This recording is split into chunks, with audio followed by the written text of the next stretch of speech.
Hello guys, welcome to my YouTube video. This one is the first one I have with a microphone. Tell me how you think about how it sounds. And I'm guessing you saw the title, but today we're going to be talking about the beginning of the universe with the Big Bang, the early universe, and the formation of the Earth. So be excited and stuff. So let's go get into the video now. So basically, go back to 13.9 billion years ago. There wasn't really anything, literally. Like, nothing would be an understatement. There was no time, there was no matter, there was no planets, no stars, no nothing. I mean, those things are made out of matter, so of course there isn't. So there's basically nothing. All changed one day 13.8 billion years ago. In that 1 second, the matter of the universe was created, and the four fundamental forces of the universe were created. The laws of the universe were created. Basically, everything, what you're made out of. Look at your hand. That hand, not the hand itself, but the matter that makes that hand is 13.8 billion years ago. Was made 13.8 billion years ago, along with everything else. Then some time went by, and the universe dark ages began without any stars or any planets or any black holes. It was just complete darkness until some photons and electrons came together. This led to the formation of the first atoms. And then, after 150 million years of the Dark Ages, the first stars formed. So, yay, yippee, give a round of applause for the stars. Woo. Although, not really, because these stars kind of sucked. Because they were really big and they lived short lives and they exploded and created black holes. But some of them did give their gases back to the universe, which would eventually lead to the second wave of stars being born. And that was like around that time was the Milky Way began to form.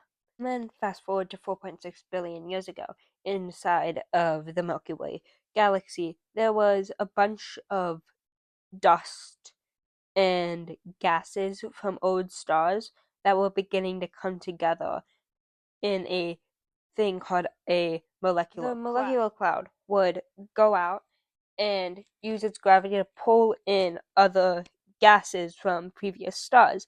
That would make it become bigger, which means it would have a wider range to pull in more gases with its increased gravity, and repeat and repeat. This is how all molecular clouds ended up forming stars, because eventually they became so big that the weight collapsed in on itself and made a star. But this star wasn't any other star. No, this star was our star, the sun. The sun's creation, a protoplanetary disk formed around it, which was basically like the molecular cloud, but just like the leftovers of it, like what the sun didn't use to form itself. Some gas material, more like gaseous materials, went further out into the outer solar system, which is where like Jupiter, Saturn, Uranus, and Neptune formed, and that's why they're so much bigger. And like, if you ever heard people say that Jupiter is made of the same things as the sun is. Further in the solar system, where Earth, Venus, Mercury, and Mars are, there was more rocky material. That's why the planets closer to the sun are rocky planets. The protoplanetary disk was basically just a giant war zone for planets crashing into each other and fighting each other to see who could get bigger and bigger, because the biggest planet won. And that's where a lot of like the chaos of this era happened. Closer to the sun, where Mercury formed, it was the only planet really able to form, because all of the other planets that were trying to form were too close to the sun and just got sucked in and destroyed. So Mercury was just far enough away that it wouldn't get sucked into the sun and destroyed, but not too far away where it could get its enough materials to grow bigger. Out where Mars is, the grand attack of Jupiter happened.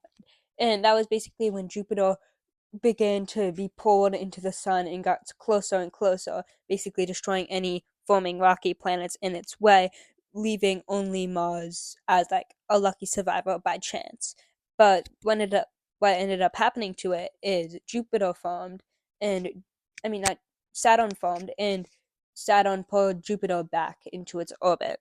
So there was like an unending tug of war between Saturn and the Sun for Jupiter. Venus and Earth were in the Goldilocks zone of planet formation. They were not too close to the Sun that they would end up like Mercury, and they weren't too close to Jupiter that they would end up like Mars. So they were the biggest rocky planets. But they weren't the only rocky planets back then. There was a bunch of them, and one of them was Theia, the one of the rocky planets that were in the head contenders for next big planet, and had contenders for life, which meant it was in Earth's near orbit. Now, eventually, Theia and Earth met each other, and they collided. This collision caused caused Earth to basically eat Theia, and for the leftovers to become the moon in around 20,000 years.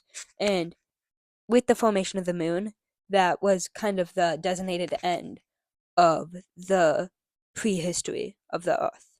And I'm setting the view goal for this video one view, just so I like one view. That's all I want.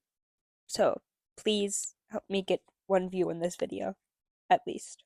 Thank you. And with that, I'll see you next time. Have a great day, and goodbye.